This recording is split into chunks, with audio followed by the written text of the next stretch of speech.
BJP. BJP. ಹಾಂ, ಏನು ಕಾರಣ ಸರ್?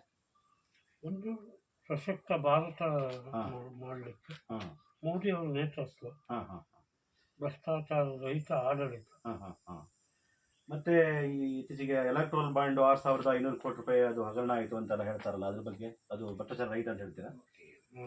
ನಮಗೆ ಅದು ಸತ್ಯ ಅನಿಸೋದಿಲ್ಲ.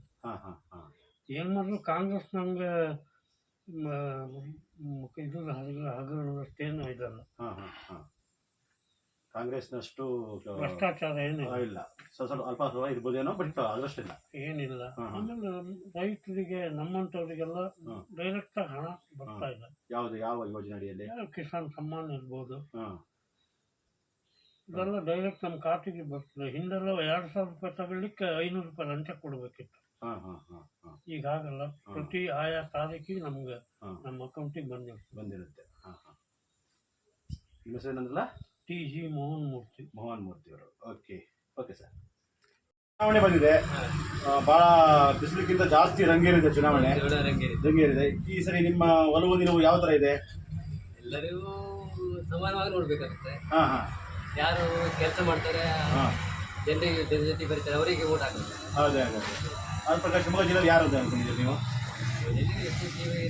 BY Raghavendra sir. ಈಗ BY ರಾಘವೇಂದ್ರ ಅವರು ಬಗ್ಗೆ ಹೇಳಿದ್ರಿ, ತಾಲೂಕಕ್ಕೆ ಬಂದಿರೋ ರೈಲ್ವೆ ಟರ್ಮಿನಲನ್ನು ಅವರೇ ಕ್ಯಾನ್ಸಲ್ ಮಾಡಿಸಿರುವಂಥದ್ದು ಆರೋಪ ಇದೆಯಲ್ಲ ಅವ್ರ ಮೇಲೆ?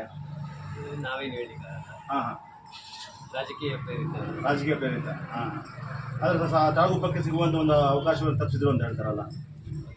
ಹೇಳ್ತಾರೆ, ಅದನ್ನು ಅಧಿಕೃತವಾಗಿ ಏನಿಲ್ಲ. ಅಧಿಕೃತವಾಗಿ ಏನಿಲ್ಲ. ಓಕೆ. ಮೇಡಮ್ ಬಂದರು, ಬರೀ ಬರಲ್ಲ. ಬಿಸಿಲಿಗಿಂತ ಜಾಸ್ತಿ ಚುನಾವಣೆ ರಂಗು ಸಿಕ್ಕಾಪಟ್ಟೆ ಜಿಲ್ಲೆಯಲ್ಲಿದೆ. ನಿಮ್ಮ ಪ್ರಕಾರ ಶಿವಮೊಗ್ಗ ಜಿಲ್ಲೆಯಲ್ಲಿ ಯಾರು ಗೆಲ್ಬೋದು ಅನ್ಸುತ್ತೆ ನಿಮಗೆ?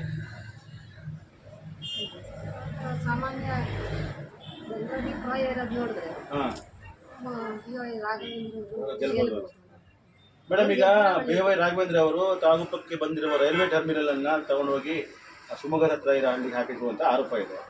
ರೈಲ್ವೆ ಟರ್ಮಿನಲ್ ಇಲ್ಲೇನಾದ್ರು ಆಗಿದ್ರೆ 100 ಜನರಿಗೆ ಕೆಲಸ ಸಿಕ್ಕಿತ್ತು ಮತ್ತು ಉದ್ಯೋಗ ಸಿಕ್ತಿತ್ತು ಮತ್ತು ವ್ಯವಹಾರ ಆಗ್ತಿತ್ತು ಅಂತ ಹೇಳ್ತಾರೆ. ಇದ್ರ ಬಗ್ಗೆ ಏನಂತೀರಿ ನೀವು? ಉದ್ಯೋಗಕ್ಕಿಂತ ಮುಖ್ಯ ಈ ವಾತಾವರಣ ಪೂರ್ತಿ ಅದೀಗ ಟರ್ಮಿನಲ್ ಇದ್ದಾಗ ತುಂಬಾ ಕಷ್ಟ ಆಗುತ್ತೆ. ಅಂದ್ರೆ ವಾತಾವರಣ ಪೂರ್ಣ ಹಾಳಾಗುತ್ತೆ ಅಂತ ಅನಿಸ್ತಾ ಇದೆ ನಿಮಗೆ ಖಾಸಗಿ ಕಂಗ ಸರ್. ಓಕೆ, ಧನ್ಯವಾದ.